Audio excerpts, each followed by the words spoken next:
Hello there and welcome to the Bicycle Diaries and welcome to week 12 of my Mallorca training plan. Now if you think this all looks a little bit different, it does indeed, and that's because I'm using the OBS software to record this particular vlog.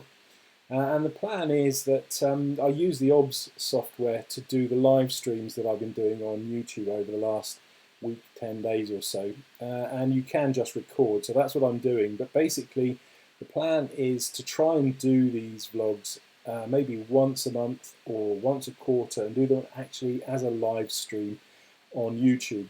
Now the benefit of that will be that you as viewers will be able to comment and ask me questions and things like that. But obviously today I'm not actually streaming, so there's no interactive element to it. It's just almost like a rehearsal for me, just to see if it's actually possible to do one of these vlogs as a live stream.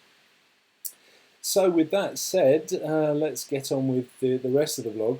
Basically here in the UK the weather has improved. It's actually nice and warm and sunny outside, and it's actually pretty pleasant riding. Now, obviously, we're still in a kind of a lockdown situation, and things are a little bit strange, particularly with, Boris in hospital with the virus and the Queen addressing us on TV yesterday. Things are a little bit full on.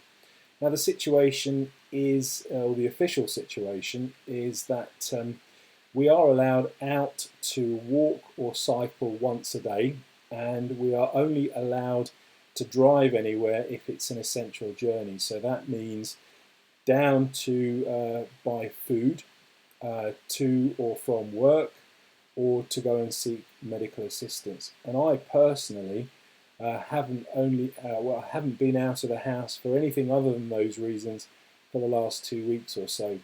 Spending days inside isn't too bad actually. I'm quite used to it. It does make life a little bit difficult sometimes, but for the most part I'm quite happy staying in the house and only going out for exercise and essential journeys.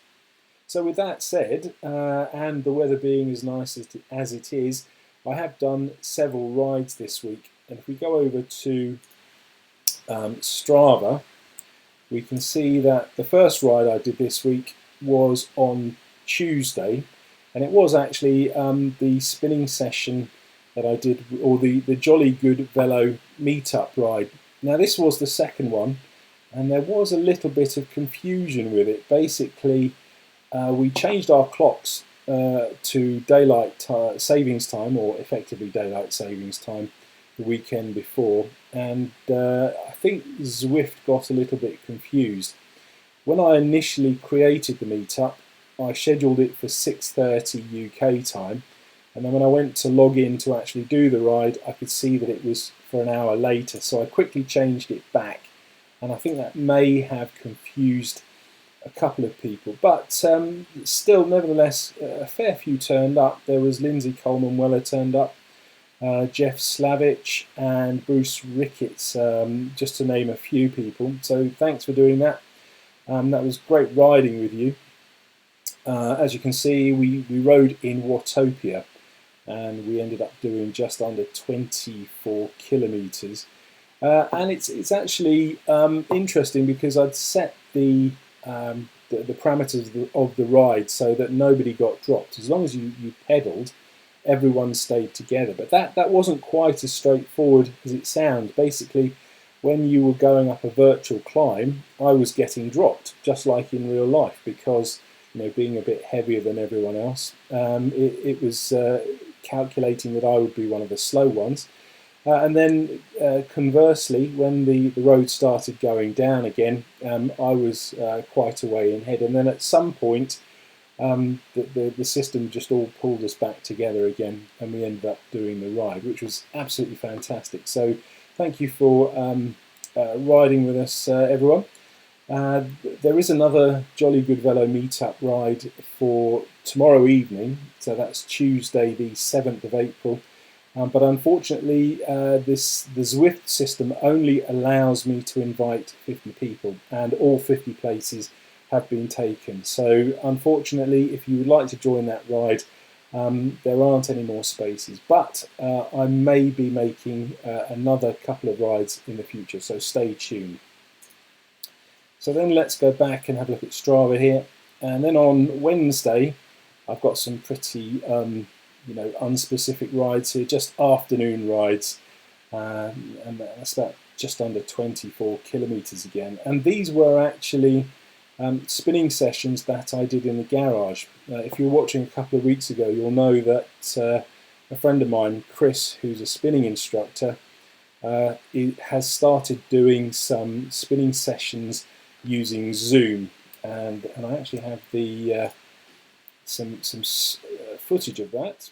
So there we go. That's us doing the ride there. You can see I'm in the garage. There's Chris there at her house, and then I think that lady in the bottom left there is called Sarah. There was only 3 of us turned up. Again, it's just a little bit of an experiment. Obviously, with us all being on lockdown, we can't meet up and do it in real life. But it was great riding with Chris and doing the spinning session online.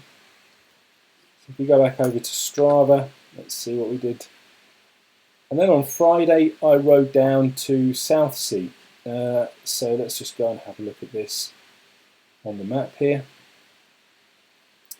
So I rode from my house down sort of up here in Waterlooville, and then I rode down through Copner and everything into Southsea, and then along the seafront. And again, I've got some video of that. If we come back to the OBS.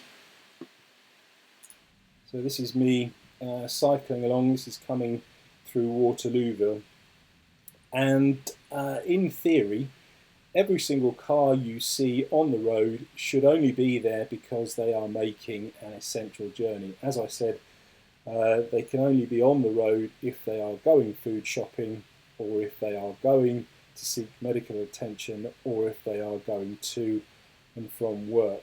Now this bit coming up Portsdown Hill, just the top of Portsdown Hill here, it's pretty deserted, and then in a moment you'll see this is going through Copner in Portsmouth, and I'm actually in a traffic jam. We're approaching some traffic lights, so it's a natural kind of bottleneck, but there are quite a few cars on the road. And now we're going into Southsea itself. So there's the main roundabout at Southsea, and I'm just coming along the road here. And as you can see, again, it's all pretty quiet. I'll just turn the right-hand corner here. And as you can see, there's the hoverport just there. There's the hovercraft if you look, and that's still running over to the Isle of Wight. It's still taking people from the mainland to the island and then back again. And here we are on the seafront, and this was 3 o'clock on a Friday afternoon, so it was a lot quieter than you would expect for that time of day and on a Friday afternoon. But there were still a fair few cars on there, far more than I would have expected actually. Now the thing that made that ride particularly challenging was the wind. So if we go to mywindsock.com here and have a look, I'll just zoom in a bit. Now basically this kind of logs all the wind. I didn't do anything fancy with the route, I just basically rode out and straight back on the same route. And you can see that there are different colours here. Essentially, where the trace is blue, that's where I had a tailwind, and where the trace is red, that's where I had a headwind. And anything in between is like a crosswind, and that kind of appears as purple. So yeah, you can see that it was pretty full on going down to Southsea, and then I had a nice little tailwind along the seafront itself, and then when I turned, it did start sort of giving me a little bit of a tailwind on the way back, but it was still pretty hard going. If you look at the wind speed down here in the left hand corner, you can see it was between 3.6 and 4.4 meters per second, and I think that translates to about 30 kilometers an hour, so that's still pretty strong. So let's go back over to Strava, come back up here. Then on Saturday I went out and did the Buns Benton Hoe route, which is one of my favourites. It's a little bit hilly. Let's come down here.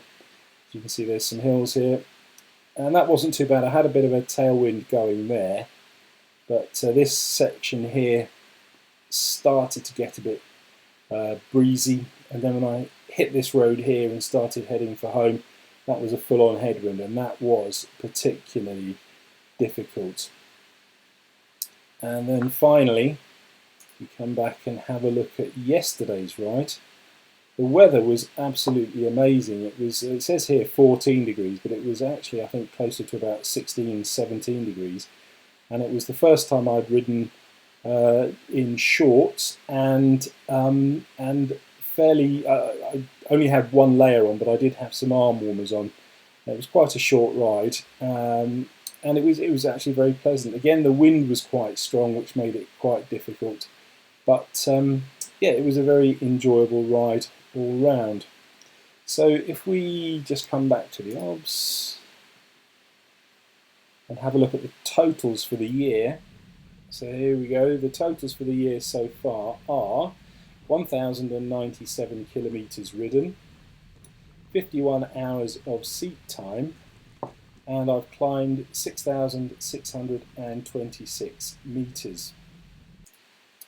So that means basically I've ridden over 1,000 kilometres now for my base miles, which leaves about 500 for me left to do. So hopefully I'll get those done within the next month or so. That's assuming that there are no extra restrictions placed upon us here. There's some talk of the exercise being taken away from us because some people aren't really following the rules. They're going out and riding in groups, they're meeting their friends out in the parks and open spaces and enjoying the weather, and yet if people continue doing that, there's talk of any outside activity being banned. So I hope that doesn't happen. So where are we? That said, that's basically the week, and once I've achieved the base miles, I think I need to start thinking about what comes next. And for me, that's going to mean things like working on my speed and working on my leg strength to improve my climbing and to improve my endurance a little bit further. So far, the longest ride of the year that I've done is only about 65 kilometres.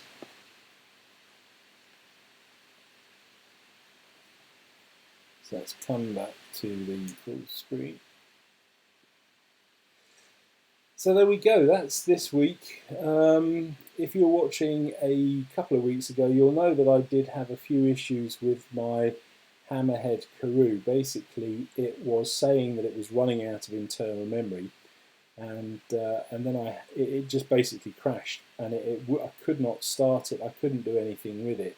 So I went on to the Hammerhead users group on Facebook, and somebody on there said that it was an issue with a firmware update, and basically what was happening was that the Karoo was generating some log files that were quite big, and there were quite a lot of them, and consequently they kind of took up all of the memory. And the only thing I could do to get it working again was do a complete hard reset, which I did. Unfortunately, that wiped all of the side apps that I had on there, so I've reinstalled all of that, and luckily for me, the Karoo is working perfectly normal again, and I'm really enjoying using it. Hopefully the problem won't happen as I've updated all the firmware to the latest versions and everything. Now, the other thing this week was I was given a pair of cycling shoes for Christmas, and I've just started using those, and that's because the weather's been quite nice. It hasn't rained for a couple of weeks now, and they're white cycling shoes, so the last thing I wanted to do was go out and ride with those and get them all dirty. So I've done my second ride with them, and I put the cleats on, and it didn't feel quite right, so I've just made a few adjustments on there. And interestingly, I've sort of realised that essentially if you slide the cleat forward, or the further forward the cleat is on the base of the shoe, the further back you want to sit on the saddle. Now there's obviously the perfect place for your foot to be on the pedal in relation to the dimensions of the bike and your own body measurements. And once you get that right, then it should result in some really nice kind of smooth pedaling. And I think I'm almost there actually. So the ride I did yesterday felt pretty good, and I'm looking forward to going out again and trying that out and getting used to that a bit more. But I'm really happy with the position on the cleat. So there we go. That's this week again. I think the plan for next week is to continue just chipping away at those base miles, enjoying the weather, and just getting out there and getting some more cycling in. So wherever you are, I hope that you and everyone that you care about are safe and well. And thank you for watching.